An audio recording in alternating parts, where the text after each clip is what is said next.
Hidup tanpa pasangan, bahagia nggak sih? Ada yang bilang hidup tanpa pasangan itu hidup yang sepi, nggak berarti, dan nggak bahagia.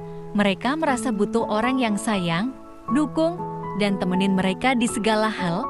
Mereka berharap punya pasangan bisa bikin mereka bahagia. Tapi, bener nggak sih hidup tanpa pasangan itu hidup yang jelek? Nggak ada cara lain buat nikmatin hidup selain punya pasangan.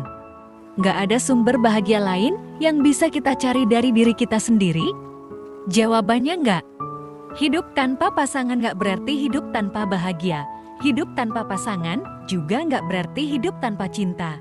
Hidup tanpa pasangan itu hidup yang beda, tapi nggak lebih jelek dari hidup punya pasangan. Hidup tanpa pasangan punya banyak untungnya yang mungkin kita nggak sadar. Yang pertama, kita bisa lebih fokus sama diri kita sendiri, kerjaan kita, hobi kita, dan mimpi kita. Kita nggak perlu bagi-bagi waktu, perhatian, dan tenaga sama orang lain.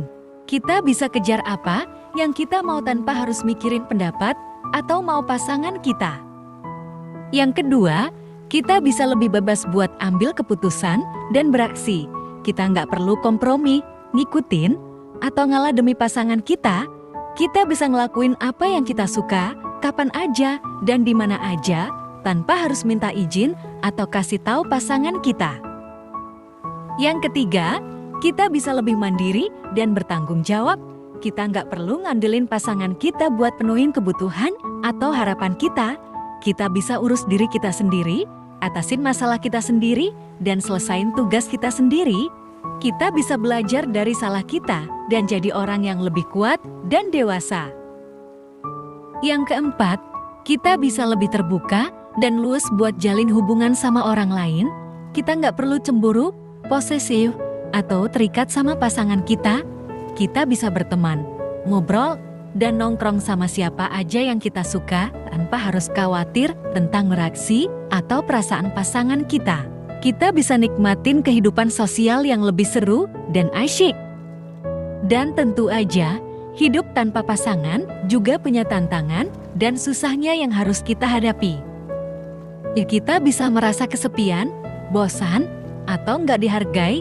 Kita mungkin kangen sama kehadiran, sayang, dan harganya dari pasangan kita. Kita mungkin merasa kurang berharga atau kurang menarik karena nggak ada yang mau sama kita. Kita mungkin merasa nggak ada yang peduli atau ngerti kita. Kita bisa dapat tekanan atau kritik dari lingkungan kita. Kita mungkin dianggap aneh, nggak normal, atau gagal sama keluarga, teman, atau masyarakat kita. Kita mungkin ditanyain, dikomenin, atau disaranin yang nggak kita mau tentang status atau pilihan kita. Kita mungkin merasa nggak nyaman atau nggak diterima sama lingkungan kita. Kita mungkin nggak punya orang yang bisa bantu, nasihatin, atau tenangin kita pas kita dapat susah atau masalah. Kita mungkin nggak punya orang yang bisa bagi, dengerin, atau hiburin kita pas kita sedih atau stres. Kita mungkin nggak punya orang yang bisa lindungin, dukungin, atau motivasiin kita pas kita lemah atau putus asa. Jadi, hidup tanpa pasangan itu hidup yang punya plus dan minus, sama kayak hidup punya pasangan.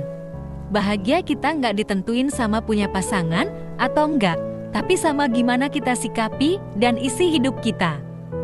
Kesimpulannya, hidup tanpa pasangan nggak berarti hidup tanpa bahagia. Hidup tanpa pasangan itu hidup yang beda, tapi nggak lebih jelek dari hidup punya pasangan. Hidup tanpa pasangan punya banyak untung, tapi juga punya tantangan dan susah. Bahagia kita nggak ditentuin sama punya pasangan atau enggak, tapi sama gimana kita sikapi dan isi hidup kita. Kita bisa hidup bahagia tanpa pasangan, asal kita sayang diri kita sendiri, hargain pilihan kita, dan kejar mimpi kita. Gimana? Pilih yang mana nih? Punya pasangan atau enggak? Semoga ulasan tadi bermanfaat. Minimal kita bisa lebih bijak dalam menentukan pilihan kita. Terima kasih.